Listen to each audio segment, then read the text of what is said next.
देखिए, मैं कोई ज्ञानी नहीं हूं, पर ज्ञान का प्रेमी जरूर हूं। मैं कोई साइंटिस्ट नहीं हूं, पर लाइफ में एक्सपेरिमेंट जरूर करना हूं और उससे सीखता भी हूं। मेरे विचार एप्रीहेंशन से नहीं, ऑब्जर्वेशन से बनते हैं। I only have observations to learn from.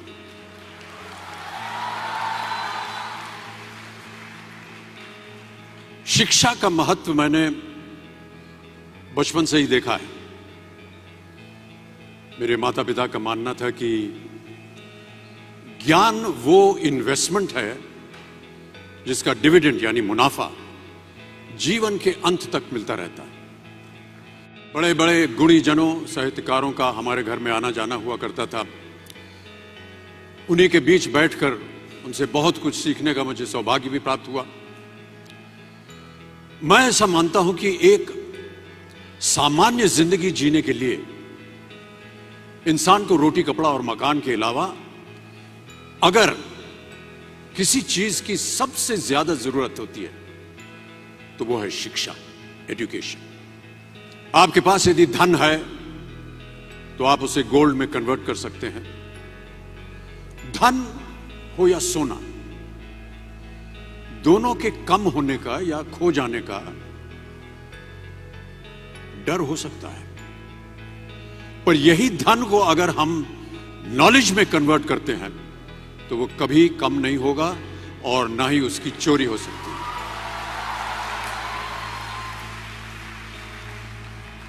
Money, ladies and gentlemen, anyone can steal, but knowledge cannot be stolen from you. मैं आपसे पूछूं कि सबसे शक्तिशाली व्यक्ति कौन है? सबसे शक्तिशाली व्यक्ति कौन है? तो कोई कहेगा कि जिसके पास पावर है, वेपन्स हैं, शस्त्र है, धन है, किसी देश का राजा या किसी सल्तनत का वारिस है।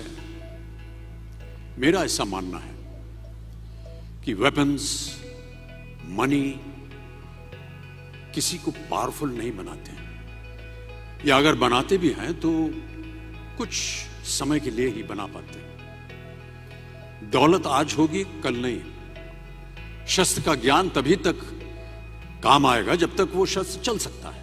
Once it is used it becomes absolute. पर शास्त्र का ज्ञान कभी नहीं रुकता। Knowledge can never be obsolete. इसलिए आप सबसे मेरा आग्रह यही है कि सीखते रहिए। ज्ञान का धनी व्यक्ति हमेशा ही सम्मान और आदर योग्य होता है, क्योंकि ज्ञान वो कवच है, वो शील्ड है जो आपके जीवन में आने वाली कठिनाइयों से आपकी रक्षा करेगा। फिर किसी भी शस्त्र की आपको आवश्यकता नहीं होगी।